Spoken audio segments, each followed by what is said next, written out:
గురు శిష్యులు ఇద్దరూ ఒక ఊరికి బయలుదేరారు. గురువుగారు సన్యాసాశ్రమం స్వీకరించి నియమబద్ధంగా జీవితం గడిపే వ్యక్తి. వారు అడవి గుండా వెళ్తున్నారు. ఆ అడవి గుండా వెళ్ళి ఒక నదిని దాటితే గాని వారు వెళ్ళవలసిన ఊరు రాదు. ఇద్దరూ ప్రయాణం ప్రారంభించారు. అడవి దాటి నది ఒడ్డుకు వచ్చారు. ఆ నది ఒడ్డున ఒక 20 ఏళ్ల అందమైన అపురూప సౌందర్య రాశి అయిన స్త్రీ ఒకావిడ నిలబడి ఉన్నది. ఆవిడను పట్టించుకోకుండా నదిని దాటడం కోసం ఇద్దరూ సన్నద్ధులవుతున్నారు. నది చాలా ఉధృతంగా ప్రవహిస్తున్నది.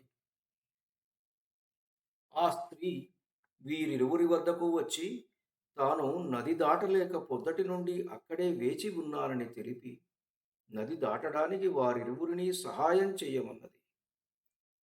శిష్యుడు ససేమిరా అన్నాడు.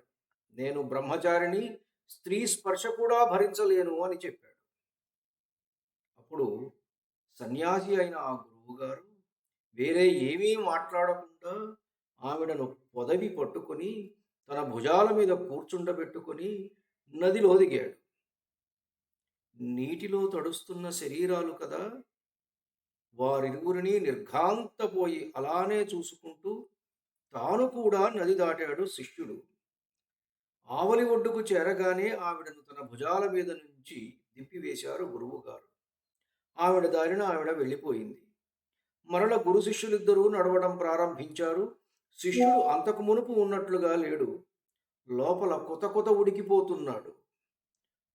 ఒక సన్యాసి చేయవలసిన పనేనా ఇది అని పరిపరి విధాలుగా ఆలోచిస్తూ నడుస్తున్నాడు. వారు నది దాటి చాలా సమయం గడిచిపోయింది. సాయంకాలం దాకా నడుస్తూనే ఉన్నారు. ఇద్దరి మధ్య మౌనమే రాజ్యమేలుతున్నది. చీకటి పడింది. అనువైన చోటు ఒకటి చూసుకుని ఆ రాత్రికి విశ్రమించి మరల తెల్లవారి నడక సాగించి ఊరికి వెళ్ళి తమ పని పూర్తి చేసుకుని తిరిగి తమ ఆశ్రమానికి చేరుకున్నారు. ఈ మొత్తం ప్రయాణానికి వారికి వారం రోజులు పట్టింది. ఈ వారం రోజులు కూడా గురువుగారి ప్రవర్తన గురించే ఆలోచిస్తూ మథన పడుతున్నాడు శిష్యుడు. శిష్యుడు అదోలా ఉండటం గమనించి గురువుగారు దగ్గరకు పిలిచి, ఏంటి నాయనా, నీవు ఇదివరట్లా ఉండట్లేదు, నీ ప్రవర్తనలో ఏదో మార్పు ఉన్నది, ఏంటి కారణం అని అడిగారు.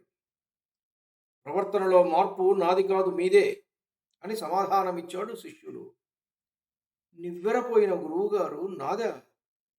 నేను మామూలుగానే ఉన్నాను కదా, అసలు సంగతి ఏంటి నాయనా చెప్పు అని అడిగారు ఆయన. మీరు సన్యాసి అయి ఉండి ఆ పని చేయడం బాలేదు గురువుగారు అన్నాడు శిష్యుడు. ఏ పని? అదే, ఆ రోజు నది దగ్గర. ఏ రోజు, ఏ నది, ఏ పని స్పష్టంగా చెప్పు నాయనా. మొన్న నది దాటినప్పుడు ఆ అమ్మాయిని ఎత్తుకున్నారే, ఏ అమ్మాయి? గురువు గారికి అసలు గుర్తు రాలే.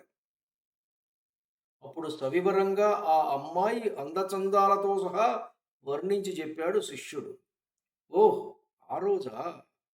నాయనా, ఆ అమ్మాయిని ఆవరి ఒడ్డుకు చేర్చిన వెంటనే ఆమెను దింపేశా. అప్పుడే ఆ సంగతి మర్చిపోయా. నువ్వు మాత్రం ఆ అమ్మాయిని ఈ 10 రోజులు మోస్తూనే ఉన్నావు. నీ మనస్సు ఇంకా మోస్తూనే ఉన్నది అని అన్నారాయన.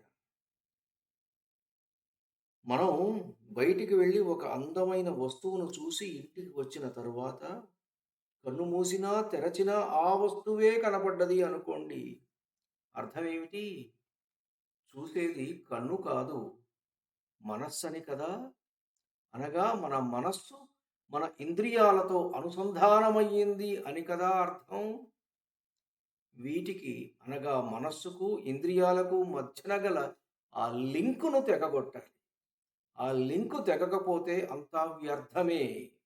అందుకే పరమాత్మ అంటున్నారు, నువ్వు అడవికి వెళ్ళి కళ్ళు ముక్కు అన్నీ మూసుకొని తపస్సు చేసిన మనస్సు వాటితో అనుసంధానమై ఉన్నంత కాలము నీవు డంబాచారివే, మిథ్యాచారివే. చూడండి ఏమంటున్నారో, కర్మేంద్రియాణి సంయమ్య ఆస్తే మనసా స్మరన్ ఇంద్రియార్థాన్ విమూఢాత్మా మిథ్యాచార స ఉచ్యతే. ధన్యుడిని. నమస్కారం. మీ ఊటుకూరు జానకి రామారావు.